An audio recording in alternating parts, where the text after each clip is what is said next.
So I'm here to tell you that your sensei hasn't taught you anything. Yeah, I said it.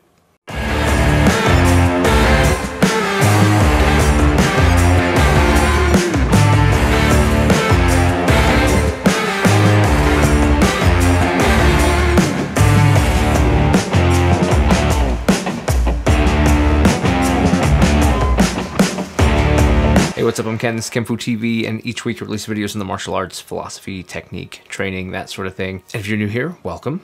Excited to have you. Hope you subscribe. Hope that if this video has value for you, that you'll drop a like down there, share it with people that you think might enjoy it. And in the meantime, let's get into why I think your sensei hasn't taught you anything. In the martial arts and in life, but today we're talking about the martial arts, I believe that there's a very strong line between instruction and reception, right? The transmittal of instruction and the reception of instruction. And for those of you that have trained with me, you've probably heard me say this, that I've taught you nothing, I haven't taught you anything, and that you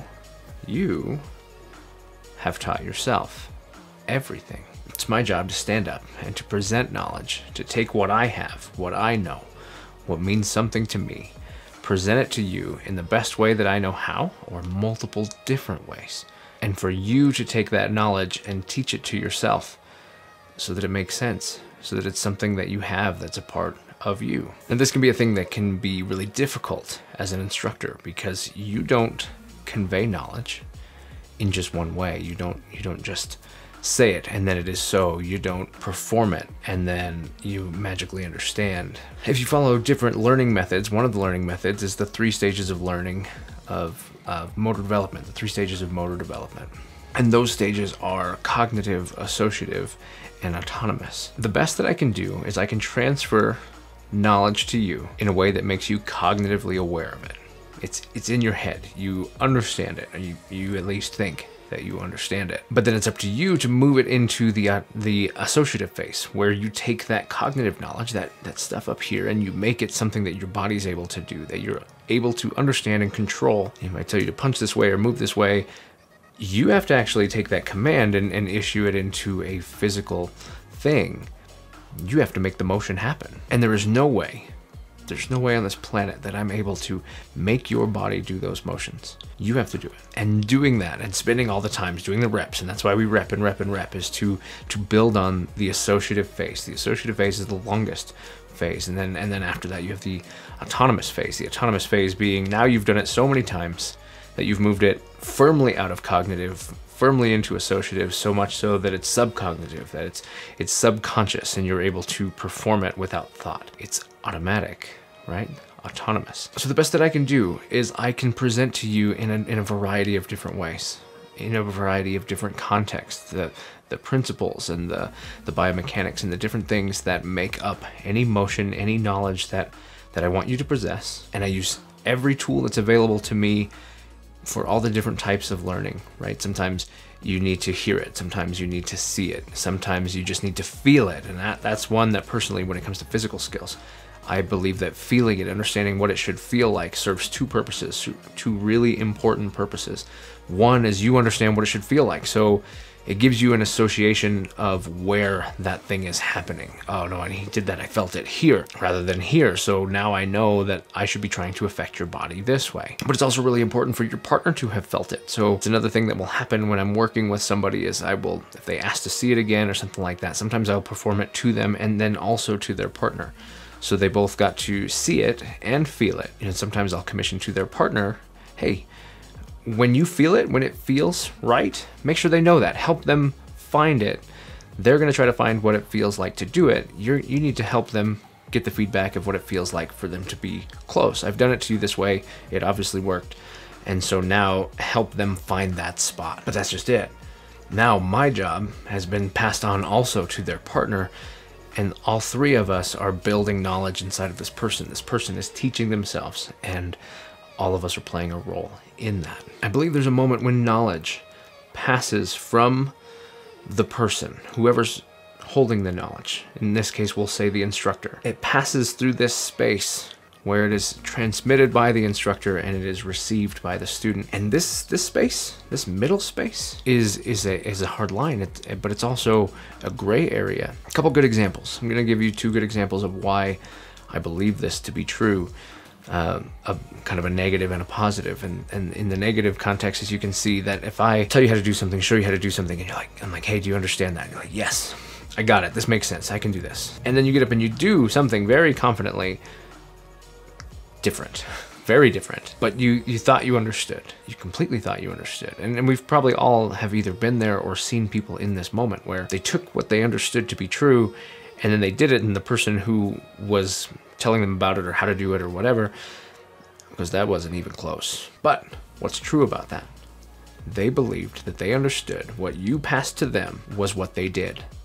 They believe that. And on the opposite side, on the positive side, there's times when you pass knowledge to somebody and they do something better than what you did.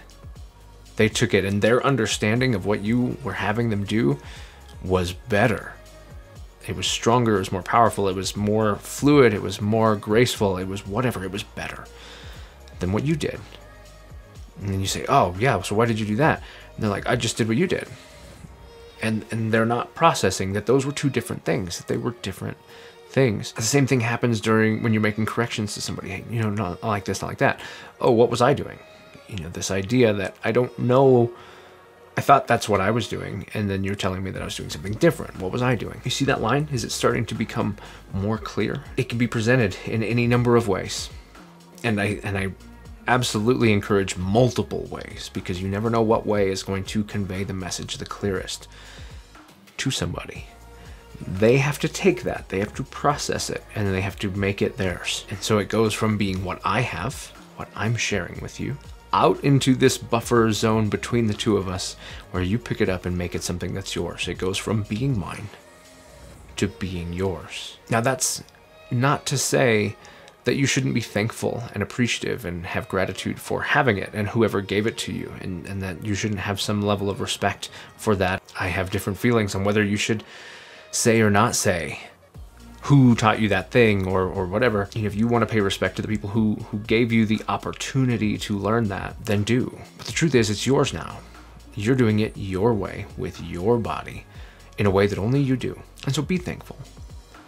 Have respect for the fact that it came from somewhere. You didn't magically make it, that you were able to get that. And it's important to remember where that came from. And that's also important because if you ever need to understand more of it, well, now you know where to go back to.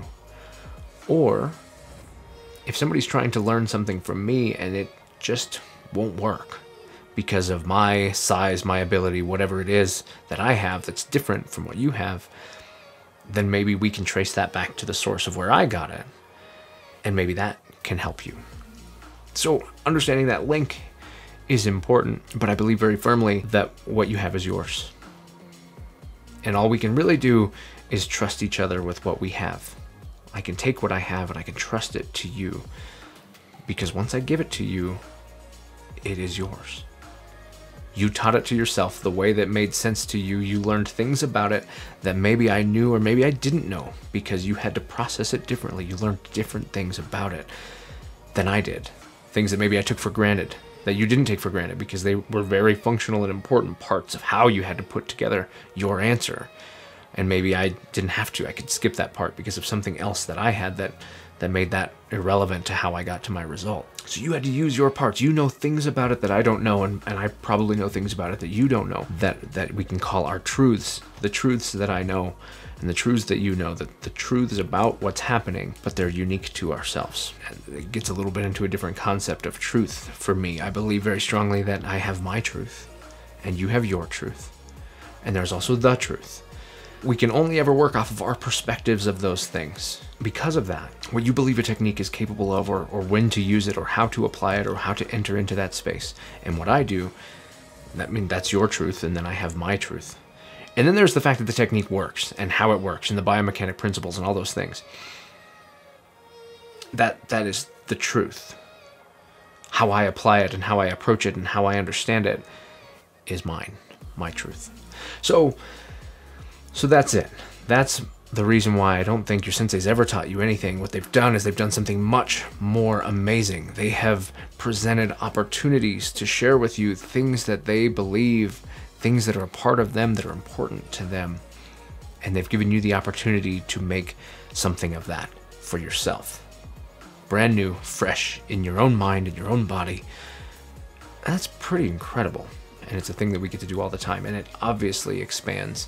It's not just the martial arts. It happens in school every time, you know, in work, when you're being trained on something. I believe that that is the process of knowledge, the presentation of knowledge, the understanding, the reception of that knowledge, and then the establishment of what that knowledge means to you and how to use it. And it has to go from you to me, and then it's mine, and from me to you, and then it's yours.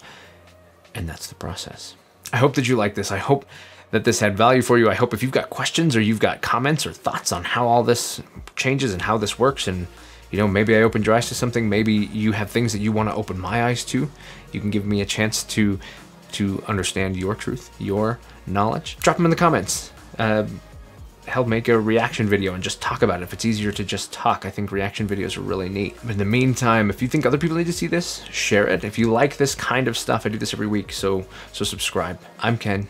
This is Kenfu TV, and I'll catch you in the next one. You thought you could get rid of me that easily? No, not that easy. Hey guys, I wanted to kind of start doing a thing at the end of the videos where I comment on comments. So I try to jump into the comments, I try to comment back and have some conversations.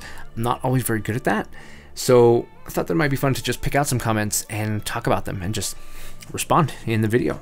So last week's video, what makes a black belt? That was a really fun video. It was a really special video for me, so I'm really glad that you guys liked it.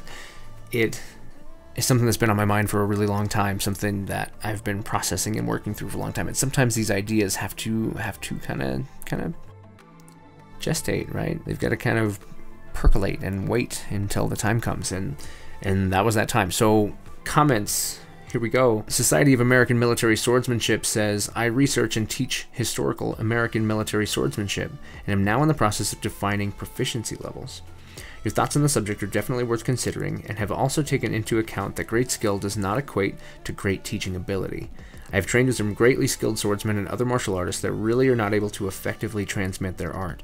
That is something I'm definitely accounting for in the design of my curriculum and training standards. That is awesome. The ability to pass the art is one of the most important things, I think. You can be really, really good at it, but not be able to pass it to anybody. And so I think it's really cool that you're doing this. I would love to hear more about that. If you think about it, if you're up to it, if you feel like you'd be down, please email me, ken@kenfu.tv, and let's talk a little bit about this. I would love to hear how you're kind of structuring some of your ideas in curriculum to test for the ability for people to teach and understand the art. I think that's really cool. If you're up for it, let's do it. Why Lisa? First off, hi Lisa. Lisa's amazing. Super thankful to have her in my life. And she says, awesome video. I watch your videos through my filter as a distance runner, and the lesson is the same. Let go of your ego, find your focus, and trust the process, as this leads to your success.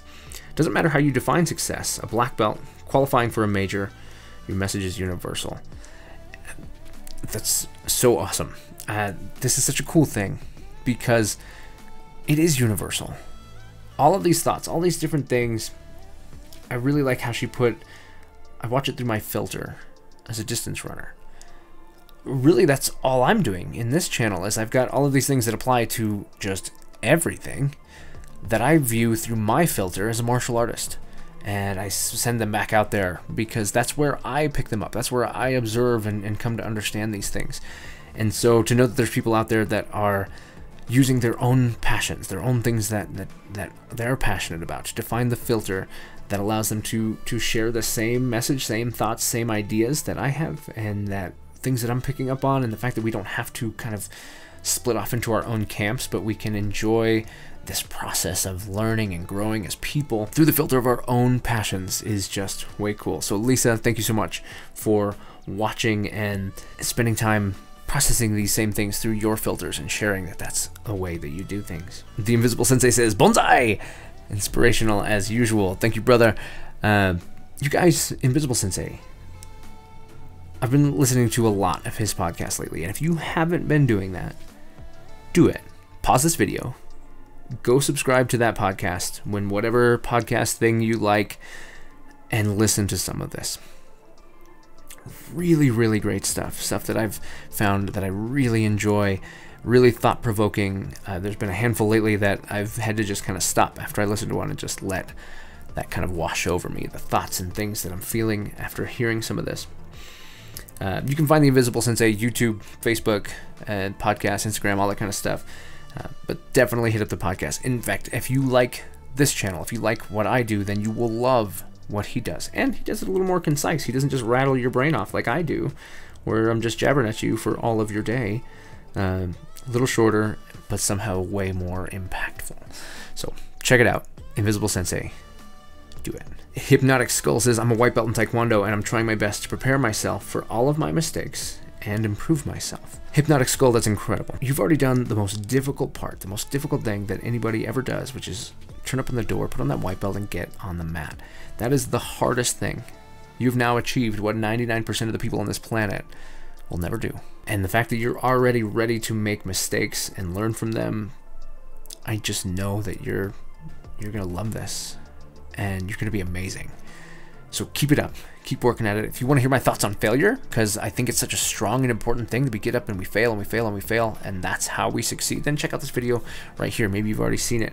Super thankful to have you on the channel. I hope that you update me every now and again on how things are going.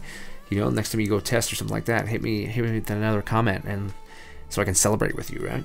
Ron Gullen says, happy anniversary. Dude, thanks, Ron. I can only agree. Most people believe a black belt is the end of the journey, but it only marks when you reach the threshold of initial competence.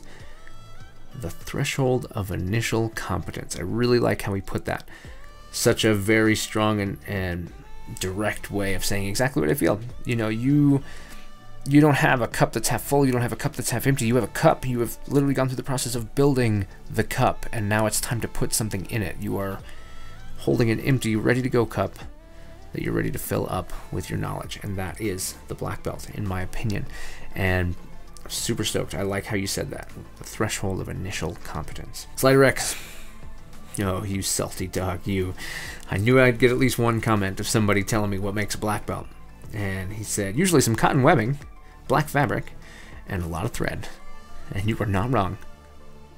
You are not wrong. Salvatore Placido Palmare says, happy anniversary from Germany. Thank you so much, Dankeschön. Very excited to have you. Thank you so much for commenting and saying happy anniversary. James Newman, also happy anniversary, enjoying your channel. Thank you so much, James. So excited to have you guys, and thank you for the happy anniversary wishes. It's been a fun year, and I'm really looking forward to what we do for the next year. So if you like this stuff, and if you actually managed to watch this whole video, I'm super impressed. That's not a thing that many people do. If you like this channel, subscribe right here. Playlist of videos like this one's right here, and a couple videos that you might like right here. I'm Ken, this is kenfuTV, and now I'll really catch you in the next one.